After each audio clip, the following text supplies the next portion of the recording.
The production of channel catfish has increased steadily in the United States over the past 20 years. Production of food-sized fish is directly dependent on a ready supply of fingerlings to stock into production ponds.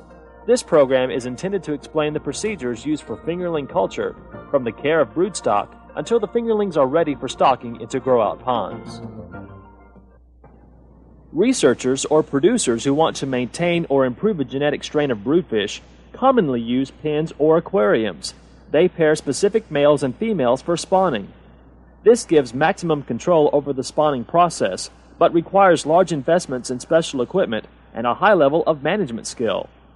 Small-scale producers who need relatively few fingerlings or face labor limitations sometimes use the rearing pond method of spawning catfish. Here, broodfish are allowed to spawn and incubate naturally. Then either the broodfish or fry are seined and transferred to other ponds. Most commercial catfish producers use the pond spawning egg transfer spawning method. This includes a spawning phase and a hatchery phase. During the spawning phase, broodfish are allowed to select mates and spawn in a nearly natural environment. In the hatchery phase, fertilized eggs are transferred from spawning ponds to a hatchery facility with the best conditions for egg survival and fry growth.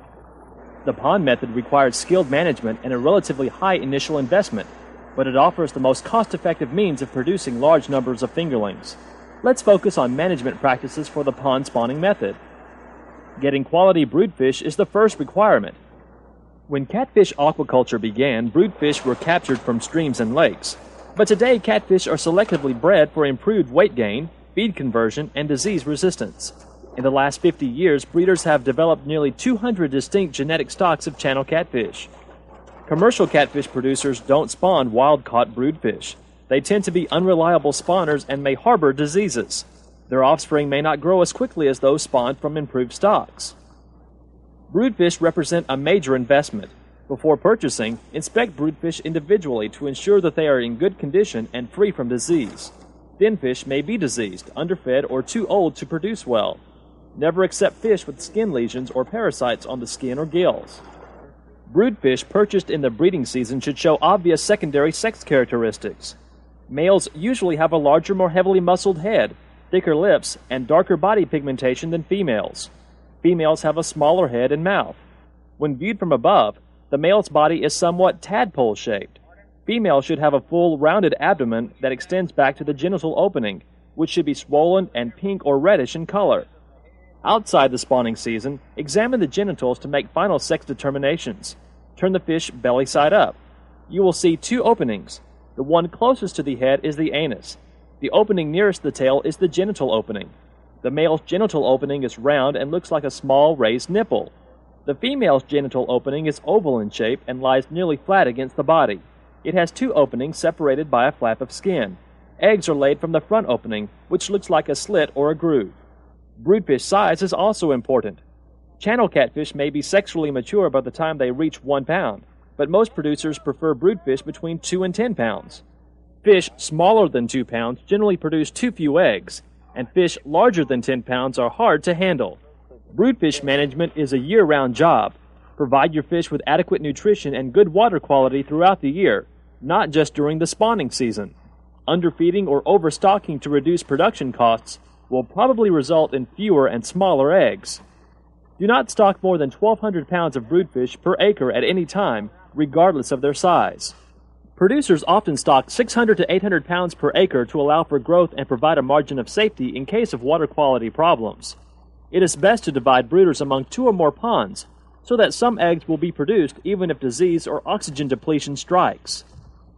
Broodfish need a diet that contains at least 36% crude protein. When the water temperature is above 70 degrees, feed broodfish as much as they will eat in about 15 or 20 minutes every day.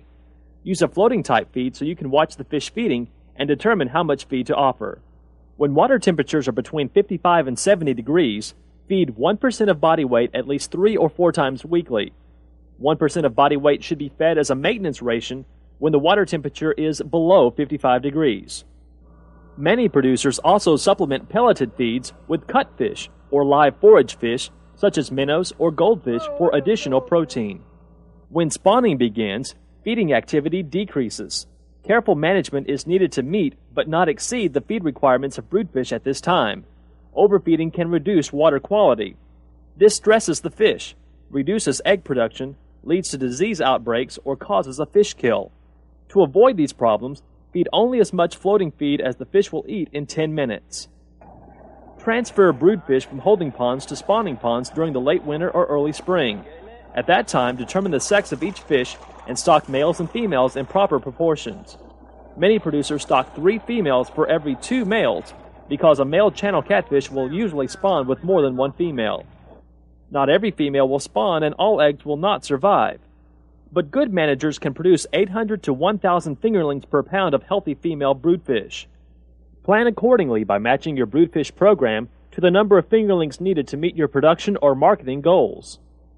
Containers such as 10-gallon milk cans, earthenware crocks, plastic barrels, or wooden boxes provide nesting sites for spawning catfish.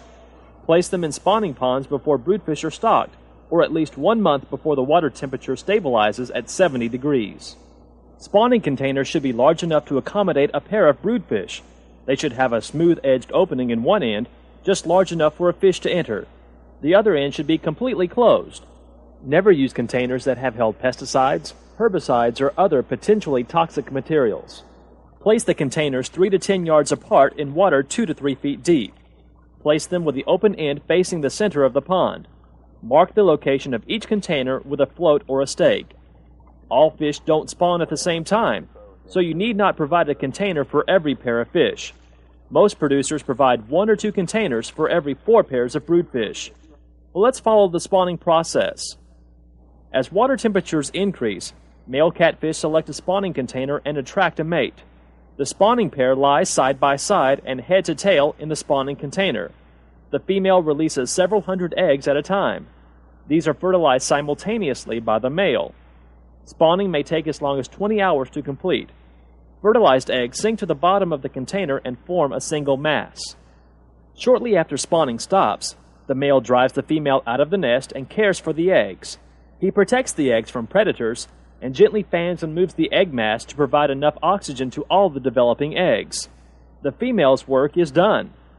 Soon after spawning has ended, the fertilized eggs are removed from the spawning container and transferred to the hatchery. Proper timing and management are important. Check spawning containers every other day for eggs when the water temperature stabilizes at 70 degrees. Check the containers daily when the spawning season is at its peak. Gently raise the open end of the container, look in the opening, and remove eggs if necessary. Be careful because male catfish aggressively guard their eggs and can bite severely. Eggs collected at the proper time are yellowish in color and stick together to form a single mass. Transport the egg mass whole if possible. If necessary, use something like a plastic spatula to gently scrape the eggs from the bottom of the spawning container. Catfish eggs are sensitive to physical, chemical, and thermal shock, so move them as quickly and gently as possible. While at the pond, use a covered floating tub to protect the eggs from direct sunlight. For the trip to the hatchery, place the eggs in a hauling container that minimizes water movement and mechanical damage. If the water temperature in the hatchery is more than 5 degrees different from the spawning pond, temper the eggs slowly during transport. Catfish eggs require a dissolved oxygen concentration of at least 3 parts per million.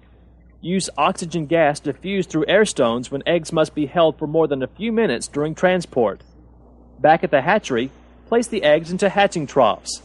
They may be fiberglass, wood, metal, or large diameter PVC pipe cut in half lengthwise. A good size for hatching troughs is about 8 feet long, 18 to 24 inches wide, and 10 to 12 inches deep. An internal standpipe keeps the water at a depth of about 8 inches. Adequate oxygen concentration is also essential. Many producers use paddle wheel aerators powered by an electric motor to stir the water and provide uniform oxygen distribution. The paddle should turn 15 to 30 times per minute to give adequate mixing action. Many producers use large air stones instead of paddle wheels. Air stones aerate the water more effectively than paddle wheels, and may be placed below the baskets to provide more thorough mixing of the water around the egg masses. A continuous water flow of 2 1/2 to 5 gallons per minute is essential. Well water is preferred. It contains no predatory fish and less organic waste than most surface water sources. However, check your well water prior to hatchery construction to ensure that it meets recommended standards. Place collected egg masses directly into baskets made of 1/4-inch mesh hardware cloth. Basket should fit the dimensions of the hatching trough and provide enough room for a single egg mass per compartment.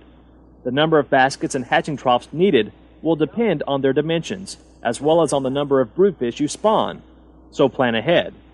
Maintain water temperature in the hatchery as near 80 degrees as possible, and within the range from 78 to 82 degrees. More deformed fry are produced at higher temperatures, and fungal diseases are more common at lower temperatures. Within the desired temperature range, eggs hatch in about 8 days.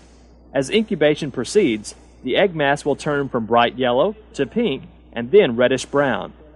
By day 6, the eyes of the developing fish can be seen as the embryo spins within the egg. As the fry hatch, they drop through the mesh baskets and cluster at the bottom of the hatching trough. Fry in this stage are called sac fry. They are nourished by a yolk sac attached to their bodies and do not eat. Most producers move sac fry from the hatching trough to a separate holding trough 48 hours after they hatch. Gently siphon the fry from the bottom of the hatching trough into a bucket. The holding trough must contain water of identical quality as that in the hatching troughs. Sac fry remain at the bottom of the trough until the yolk sac is absorbed, about 3 days at the optimum water temperature of 80 degrees. Then they're called swim-up fry, because they swim to the surface and begin searching for food. Healthy swim-up fry are black in color and congregate in schools that actively search for food. When the first swim-up fry begin feeding, hatchery management becomes a 24-hour-a-day job. Careful monitoring is needed so that feeding can begin when the fry begins searching for food. Feed fry a diet that contains 40 to 50% protein 8 to 10 times per day, or about every 2 or 3 hours. Floating or sinking meal ground feeds may be fed around the edges of the tank. You can also attach small dough balls of feed to the sides of the tanks at the water surface. Siphon wasted feed and feces from the tanks daily to prevent the buildup of organic wastes. Fry are held in rearing tanks for 14 to 28 days. When they are between 3/4 inch and 1 inch in length, transfer them to nursery ponds. Fry stocked at high densities grow more slowly than those stocked at lower rates. The best stocking density for your operation depends on the size of fingerlings you need. Stock 150,000 fry per surface acre of water if 2-inch fingerlings are your goal at the end of 120 days. If you need 8-inch fingerlings, stock no more than 20,000 fry per acre. Producers of food-sized catfish generally want to stock 6 to 8-inch fingerlings in their grow-out ponds. They stock about 30,000 fry per acre. Whatever your ideal stocking density, you'll need an accurate estimate of the number of fry being stocked into nursery ponds. Record the volume of water that a known number of fry displaces. Use a graduated cylinder. Repeat this procedure on at least 3 different samples for improved accuracy. Then the right number of fish can be hauled to each pond by measuring the volume of water displaced in the hauling container. For good fry survival, keep the nursery pond dry for at least 7 days prior to being filled for stocking. During this time, smooth the pond bottom if necessary. Just before stocking, add enough water to the pond to establish a pool about 12 inches deep and not more than 30 square feet in size. Transport the fry from the hatchery in water that is slightly cooler than that in the nursery pond to reduce hauling stress. Stock the fry at night or early in the morning when the water is cool. Even small changes in temperature, pH, and dissolved oxygen can be lethal to fish of this size. Temper them by slowly adding water from the pond to the hauling container. Temperature should not change more than 1 degree per 10 minutes and pH should not change more than 1 unit per hour. Feed newly stocked fry as much as they will eat 3 or 4 times daily. It is better to slightly overfeed at this stage to ensure fast, uniform growth of fry. But make sure that the feed is being consumed and not sinking to the pond bottom. That can cause water quality problems. Watch carefully because feeding fry are difficult to see. Slowly add water to fill the pond. If the fry quit feeding as the water level rises, stop adding water until they become reoriented and begin feeding actively again. For the first 4 weeks after stocking, feed a finely ground, floating feed that contains 40 to 45% protein and at least 20% fish meal. Then switch to a crumble-textured feed with 40% crude protein. Gradually, train fry to accept a 3/16 diameter pellet. Plan on a transition period of 3 days to 1 week when changing feed types. To ensure a smooth transition, steadily increase the amount of the new feed type being mixed with the old until the switch is complete. Regardless of feed texture, always feed fry a floating feed that contains at least 36% crude protein. Some producers fertilize fry nursery ponds to increase production of zooplankton. Zooplankton are microscopic animals that provide an important source of supplementary food for growing fry. Combine enough granular inorganic fertilizer with organic fertilizers to supply a total of 1 pound of nitrogen and 3 pounds of phosphate per surface acre of water when the pond is full. Cottonseed meal, alfalfa hay, or old fish food will work. But begin adding the fertilizer when the first water is pumped in, not when the fry are stocked. Make 5 additional applications at weekly intervals. Fingerlings that have reached the desired size for sale or restocking in grow-out ponds should be harvested. Pick a time when water temperatures are neither excessively cold or hot, and use a bag seine to catch the fingerlings. Remove fish from the seine gently and quickly for transport to grow-out ponds. Now you're ready for the grow-out phase of the channel catfish production process. Management practices for producing food-size channel catfish are presented in the Southern Regional Aquaculture Center video. If you want more specific information about catfish production in your area, contact your local extension agent or state aquaculture specialist.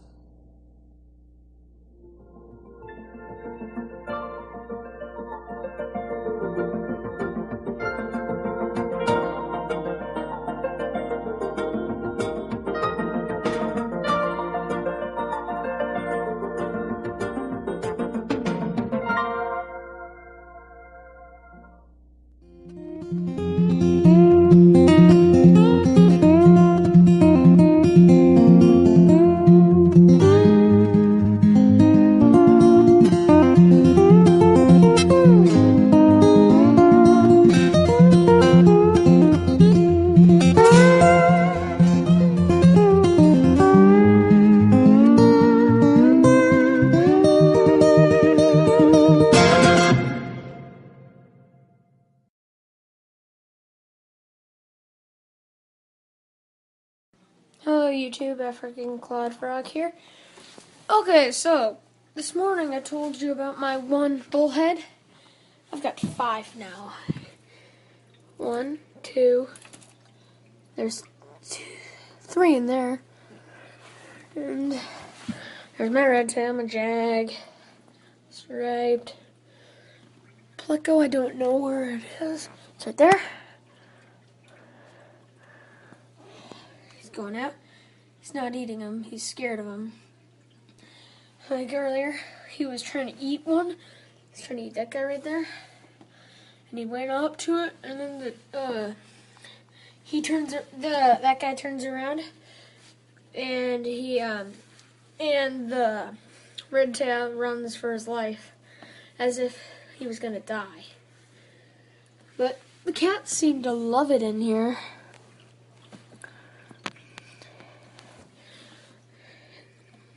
They've been eating, they're acclimated, they love it. They're already friends with some of the other fish. Like the jaguar already... Jaguar actually looks pregnant. Does that look pregnant to you? Looks kind of fat. And then there's my red tail. I really love these little bullheads. So everybody go subscribe to Mr. Fisherman 98 or 89. He's in my friends list and I subscribe to him, all that stuff. And go sub him and add him as a friend. Then subscribe to me, add me as a friend. And bullhead. I love bullheads, I love bullheads, I love bullheads. They're so cute. They're so cute. They're so cute. They're so cute. They're so cute. They're so cute. But cute. Cute. Oh, and I have some neighbors who wanted a fish tank, and they had a little 5-gallon that they kept rats in. Like they had a guinea pig thing in it, like a fancy rat or something. And it died. So they said they would use that. They used that as a fish tank. That's the younger one's fish tank now. And he is loving it. He has one bullhead and one of those like really tiny coitus cats. And he also has a snail in there that we got at a pet store. And the other kid, I caught him 2 trout, one very large, one small. And he bought this humongous gold gourami at the pet store for $3. Pretty good price. And he also got a striped Raphael, just like me, because he wanted to copy me because he felt like it.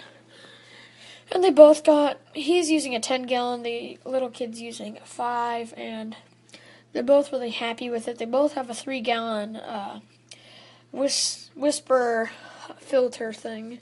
It's not that good, but it'll at least keep the tank sort of clean. But, yeah. Well, let's end this video on a good note with a bullhead. Bullhead. Subscribe to Mr. Fisherman 98. You know.